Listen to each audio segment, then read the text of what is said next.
Regardons brièvement ce qui était au cœur de la tentation.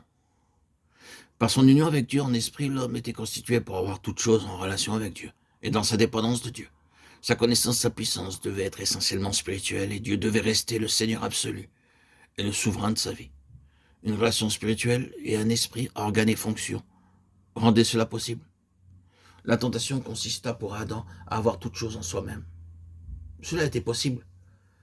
C'est la suggestion qui lui fut faite. Et il pouvait devenir un être se dirigeant lui-même, se possédant lui-même, se suffisant à lui-même. Un être indépendant. Pour arriver à ce but, il était futile d'en appeler à l'esprit qui était dans l'homme, car cela aurait signifié que la question serait soumise à Dieu. Il fallait donc approcher l'organe conscient de lui-même. C'est ainsi que la raison, le désir et la volonté, les facultés de l'âme furent assaillis. Au lieu de permettre à son esprit de s'en remettre à Dieu, l'homme agit indépendamment, ce qui eut les résultats les plus terribles que l'on puisse concevoir. Premièrement, Dieu, dans sa souveraineté et sa seigneurie absolue, fut mis de côté par l'homme, et Satan reçut sa place comme celui qui doit être obéi. C'était là ce que Satan désirait par-dessus tout, c'est-à-dire être le Dieu de ce monde. Ensuite, l'esprit de l'homme qui avait été si sérieusement violé cessa d'être le lien entre lui et Dieu. La communion avec Dieu, qui est toujours spirituelle, fut détruite et l'esprit fut assujetti à l'âme de l'homme. En ce qui concerne cet homme, il mourut pour Dieu, mort par vos fautes et vos péchés, Éphésiens 2:1. L'âme en arriva ainsi à dominer l'esprit. Et puis, comme si cela n'était pas assez triste, cet esprit qui devait être uni à Dieu comme une épouse à son époux, fut employé par l'homme par un acte de fornication spirituelle pour donner accès aux éléments sataniques qui sont en dehors de l'âme, mais qui, depuis la chute, en sont une telle partie que Dieu les regarde comme un tout dans l'homme non régénéré. C'est ce qui est désigné dans le Nouveau Testament par le terme de charnel. Nous pouvons voir ainsi que l'homme est devenu un être autre que ce que Dieu avait voulu. La différence essentielle, c'est qu'il est avant tout un homme psychique plutôt qu'un homme spirituel.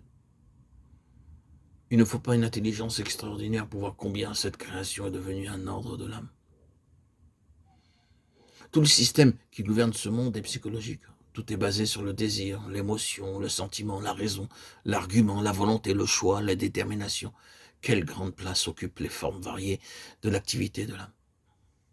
D'un côté, la peur, le chagrin, la pitié, la curiosité, le plaisir, l'amour, le regret, le remords, l'excitation. De l'autre côté, l'imagination, la crainte, la fantaisie, le doute, l'introspection, la superstition, l'analyse, les raisonnements, les investigations.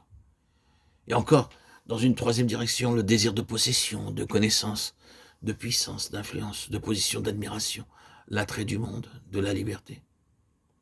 Et encore, enfin, dans une autre direction, la décision, la confiance, le courage, l'indépendance, l'endurance, l'impulsion, le caprice, l'indécision, l'obstination.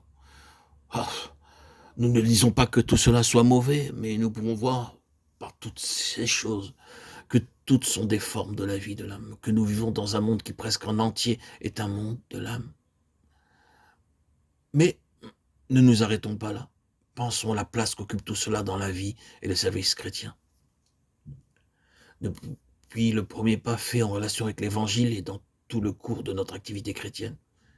Et c'est ici que nous demandons d'avoir la patience de poursuivre le sujet, alors que nous affirmons que tout cela, la somme totale de la raison, du sentiment et de la volonté humaine a pu être employée dans cette question du salut, soit pour nous-mêmes, soit pour les autres, tout en étant absolument inutile et sans aucune valeur. Des multitudes en sont arrivées à se considérer comme des chrétiens et à être regardés comme tels par les autres, à cause d'une décision prise ou d'un pas fait sous l'impression d'un argument, d'un raisonnement, d'un appel fait à la pensée ou à l'émotion. De la même manière, de grandes réunions missionnaires avec leur atmosphère, leurs récits et leurs appels ont amené beaucoup de personnes à croire qu'elles avaient reçu un appel de Dieu à entrer à son service.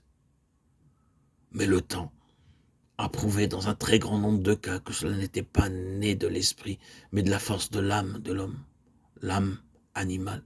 Nous ne disons pas que Dieu n'agisse jamais ou n'emploie pas sa parole dans de tels moments, mais nous devons expliquer des faits tragiques et corriger des imaginations populaires.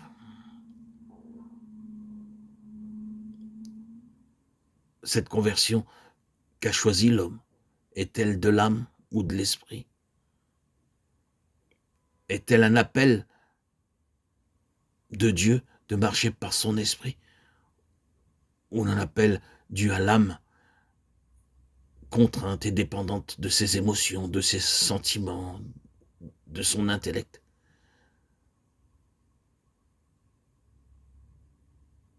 Quel a été l'appel?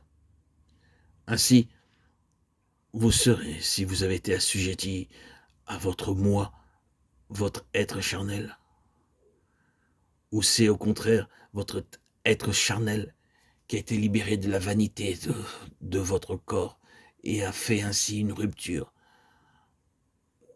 de ce vieil homme et est arrivé à dominer l'esprit et par là même n'a pas reçu une véritable conversion.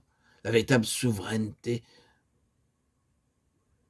la véritable seigneurie, appartenir au Seigneur, c'est assujettir son âme à l'esprit, et non l'esprit assujetti à l'âme. Il y a une véritable différence, une différence essentielle.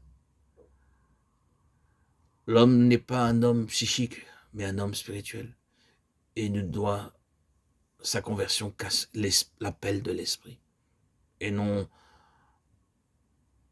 le résultat, le fruit de l'imagination ou de ses connaissances propres, de ses forces propres, de ses énergies propres, qui ne sont pas de Dieu.